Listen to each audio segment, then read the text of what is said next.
சரிகமபா நிகழ்ச்சியில இந்த ஒரு வாரம் டபுள் எவிக்ஷன் இருக்க போகுது அப்படிங்கிற தகவல நடுவர்கள் கண்டஸ்டன்ட்ஸ் கிட்ட ஷேர் பண்ணியிருந்திருக்காங்க. இந்த வாரம் என்ன நடக்க போகுது அப்படிங்கிறது தான் இந்த ஒரு வீடியோல நம்ம பார்க்க போறோம். சரிகமபா லிட்டில் சாம்ப் சீசன் 5 ரொம்பவே சூப்பரா போய்க்கிட்டு இருக்கு அப்படின்னு தான் சொல்லணும். ஒவ்வொரு வாரமும் ஒவ்வொரு வித்தியாசமான ரவுண்ட் போய்க்கிட்டு இருக்கு. இந்த ஒரு வாரம் பெண் கோட்டா வாரம்.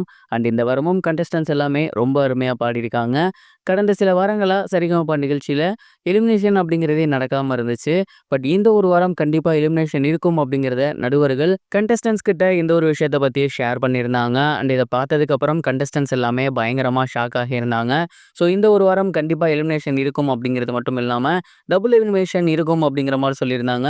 இதற்கு மிக முக்கிய காரணம் என்ன அப்படின்னா, சரிகமபா லிட்டில் சாம்ப் ஸ்டார்ட் ஆனதுலேருந்து இப்போ வரைக்கும் எவிக்ஷன் அப்படிங்கிறது போகல. அந்த ஒரு காரணத்தினால இந்த வாரம் கண்டிப்பா எவிக்ஷன் இருக்கும் அப்படிங்கிற மாதிரி சொல்லியிருந்தாங்க. குறிப்பா டபுள் எலிமினேஷனே இருக்க அதிக வாய்ப்புகள் இருக்கு அப்படிங்கிற மாதிரி சொல்லியிருந்தாங்க. ஸோ இந்த ஒரு வாரம் அப்படிங்கிறது முழுக்க முழுக்க பயங்கர ஃபயரா இருக்கும் அப்படிங்கிறதுல எந்த ஒரு சந்தேகமும் கிடையாது. அதனால தான் கண்டஸ்டன்ட்ஸ் எல்லாருமே இந்த வாரம் போட்டி போட்டு பாட போறாங்க. அதில் எந்த ஒரு சந்தேகமும் கிடையாது. இதுவரைக்கும் கண்டஸ்டன்ட்ஸ்ல ரசிகர்கள் மத்தியில மிகப்பெரிய ஒரு வரவேற்பு அப்படின்னா மித்ரா, சுமன் ராஜ், இது மட்டும் இல்லாமல் அபிஷேகா, இவங்கெல்லாம் ரசிகர்கள் மத்தியில மிகப்பெரிய ஒரு வரவேற்பு பெற்றிருக்காங்க. குறிப்பா அபிஷேகாலாம் கண்டினியூஸா செம்மையான பெர்ஃபார்மன்ஸ் பண்ணி வந்துட்டு இருக்காங்க. ஏன் கோல்டன் ஷவரே அதிக முறை வாங்கியிருக்காங்க அப்படின்னு தான் சொல்லணும். அதே மாதிரி சுமன் ராஜ் அவர்களும் இந்த முறை பயங்கரமான ஒரு பெர்ஃபார்மன்ஸ் கொடுத்திருக்காரு. ஸோ எலிமினேஷன்ஸ்ல இவங்களோட நேம் வரதுக்கு கொஞ்சம் கூட சான்ஸே கிடையாது. இது இல்லாம இந்த சீசன்ல நிறைய பேரை செலக்ட் பண்ணியிருந்தாங்க இல்லையா? ஸோ கண்டிப்பா இந்த வாரம் அந்த நபர்கள்ல இருந்து ஒரு 2 பேர் போறதுக்கு அதிக வாய்ப்புகள் இருக்கு. இந்த ஒரு வாரம் சரிகமபா நிகழ்ச்சியில ரொம்ப ரொம்ப முக்கியமான வாரம். எலிமினேஷன் அப்படிங்கிறது இதுக்கப்புறம் தொடர்ந்து இருக்கும். அதற்கு அடித்தளமாக இந்த வாரம் இருக்கும்.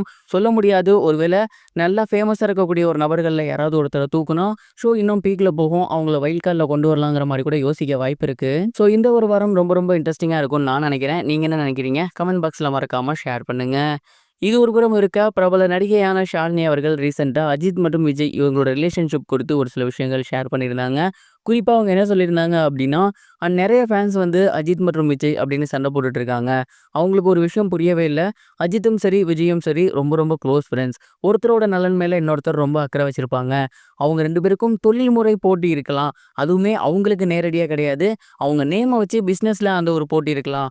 பட் எப்போதுமே அவங்க 2 பேருமே ஒருத்தரோட படம் ஜெயிக்கணும், இன்னொருத்தரோட படம் தோக்கணும் அப்படிங்கிற மாதிரிலாம் நினைச்சதே கிடையாது. 2 பேர்த்தோட படமே நல்லா போகணும். 2 பேர் ரசிகர்களுமே நல்லபடியா கொண்டாடணும் அப்படிங்கிற மாதிரி தான் நினைச்சிருக்காங்க. இப்போ வரைக்குமே ஒருத்தருக்கு ஒருத்தர் பர்சனல் லைஃப்லயும் சரி, ப்ரொஃபஷனல் லைஃப்லயும் சரி நல்லா இருக்கணும் அப்படிங்கிற எண்ணத்துல தான் இருக்காங்க அப்படிங்கிற மாதிரி ஷேர் பண்ணியிருந்தாங்க. தொடர்ந்து சோசியல் மீடியால விஜய் மற்றும் அஜித் ஃபேன்ஸ் ஃபைட் பண்றதை பார்க்க முடியுது.